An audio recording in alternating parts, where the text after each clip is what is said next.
Hey students, Professor Nugent here. This is the first of two videos on heteroskedasticity and homoskedasticity. And homoskedasticity only standard errors, and we'll also discuss heteroskedasticity robust standard errors. So what in the heck do we mean by homoskedasticity and heteroskedasticity? I think it helps to just go ahead and look at a diagram to demonstrate what we mean by homoskedasticity and heteroskedasticity. Okay, so if we have variables x and y, if we have data that sort of looks like this,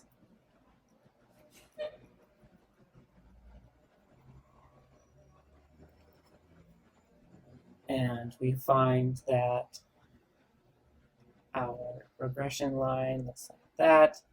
Let's put it over here. Then you can see that over the domain of x, right, u, the OLS residual, is just as likely to be below the regression line as it is above the regression line throughout the domain of x. Okay, so what you can see here is that the variance of u is constant over the domain of x, right? We'll call that u reflects the distance between the regression line and the observation. And it looks like, in this case, that the variance is quite constant. And in the case that the variance is constant, so if the variance of u, given x, right, so the variance over the domain of x is constant, okay, this is the key, constant, then we are looking at homoskedasticity. Homoskedasticity. Okay, let's look at our other case. Erase all of this junk.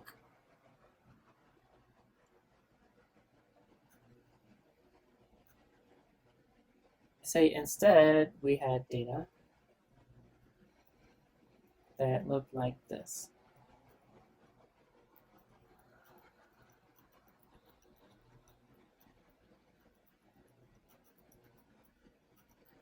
Okay, and our regression line goes right about here.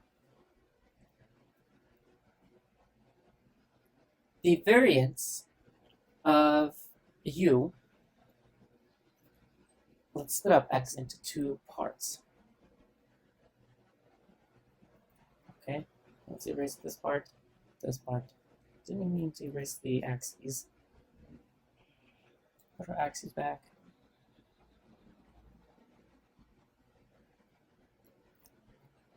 So, if we split up the domain of x into the right-hand side and the left-hand side, where x is left-hand side where x is small, right-hand side where x is big, you see that the variance of u is low on the left-hand side and much bigger on the right-hand side. And therefore, the variance of u depends on x. And so in this case, we have heteroskedasticity. Okay, because the variance of u given x is not constant. Okay, so in this case we have heteroskedasticity. We're going to see that homoskedasticity is a pretty strong assumption. It's not typical to see homoskedasticity in economic data. We may not see such a dramatic example that I've drawn here, but I can be a little dramatic sometimes. But it is unlikely to see that we perfectly satisfy homoskedasticity. And we will discuss that over the next few slides. So one of the consequences or benefits of homoskedasticity, if in fact we do satisfy this scenario, is that the standard errors simplify a bit. calculating the standard error is simplified. So if we look at the case of the binary regressor, okay, we're looking at the case of the binary regressor. Recall that the standard error is the square root of the sum of the variances over their respective sample sizes. And this is the case for when group variances are unequal. In the case of male and the gender wage gap, where we may have female here, male here. Again, we're working with sex assigned at birth, and then hourly wage up here. We'll probably see many poorly paid folks for both male and female, but in the data we tend to see many more higher paid folks, more male, less female. And so, and let me just exaggerate this. Exaggerated, you can see that the variance of hourly wage for males is larger than the variance of wage for females. And this exaggerated scenario is pretty well played out if you look at the CEOs of Fortune 500 companies. How many of them are led by men versus women? All right. So typically we do want to use this formulation of the standard error, but if in fact we do have a case where the group variances are equal, then we're going to use the pooled estimator of the variance. Okay, and this should be a review from ECO321 where we pool the variances and they're weighted by the sample sizes. Okay.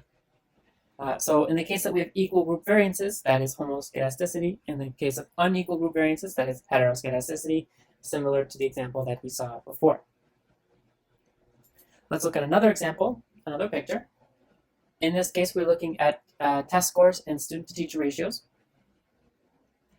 When for a student-to-teacher ratio of 15, you can see that there is a relatively small distribution of Y plotted. Right, so Y is only found among this distribution. However, as the student-to-teacher ratio gets larger, there is a much larger distribution of test scores. Okay. And this very well may be expected, especially yes, this very well may be expected given the heterogeneity in districts. You very well may see lower test scores and higher test scores as you get to these more common student-to-teacher ratios. Okay. So this is heteroskedasticity. If instead we wanted to think about homoskedasticity in this picture, then let's use our red pen. This distribution of Y at x is equal to 15 would be the distribution of Y that you would see throughout the domain of x. Okay? So it would not be quite as wide.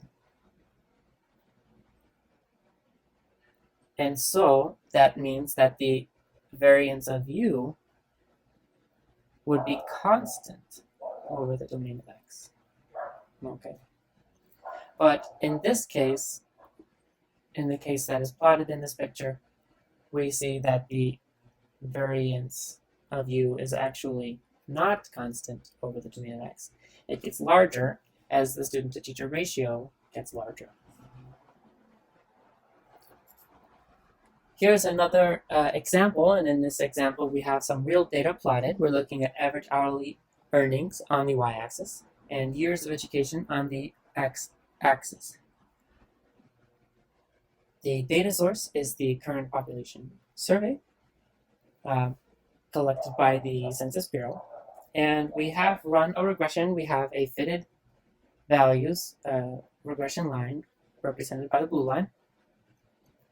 And you can see that for the lesser years of education, as well as for the higher years of education, you have many folks that are paid pretty poorly. But for the higher years of education, you see folks who reach higher average hourly earnings. And so the variance of average hourly earnings, or rather the variance of u, given if this were 18, x is equal to 18, this is going to be much larger, right? So you have, we'll call that u is the distance between the regression line and all of these observations. And the variance here is much larger than the variance down here, right? Most of the folks who have a smaller number of years of education are concentrated in the lower average hourly earnings part of the domain y, the range of y. However, for the higher years of education, not only do we have folks with lower average hourly earnings, but we have folks who are going very high in average hourly earnings. And so there is a much bigger variance given x there. So this is a heteroskedastic case.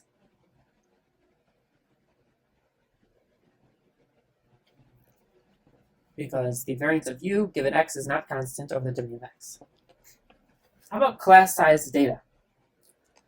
Heteroskedastic or homoskedastic? I think here, if you look at the variance of u over the domain of x, this is relatively constant. So in this scenario, this reflects, let's erase this. This reflects the class size data, that fine line where this might be kind of homoskedastic, but in practice, is it really? Well, let's draw bounds around where we see the data.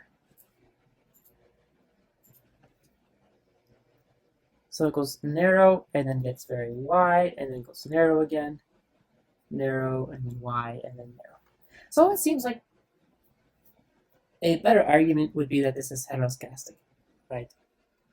Because when you're looking at more schools concentrated around 20, you have more heterogeneity, reflecting higher variance in test score due to other things unrelated to the student-to-teacher ratio.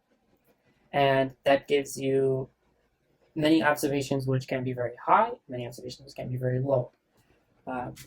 So in this case, I think this is, while more difficult to distinguish, heteroskedastic. Okay. We're going to discuss in the next video that in practice, we're going to typically assume heteroskedastic, and this is a very good case for assuming y, because sometimes it can be hard to tell, and we need to, wow, that totally threw me. We need to be using the right standard errors, and if we use homoskedastic standard errors, then we are going to have standard errors which do not reflect the actual standard. They will be biased. Okay, so we need to use heteroskedastic robust standard errors.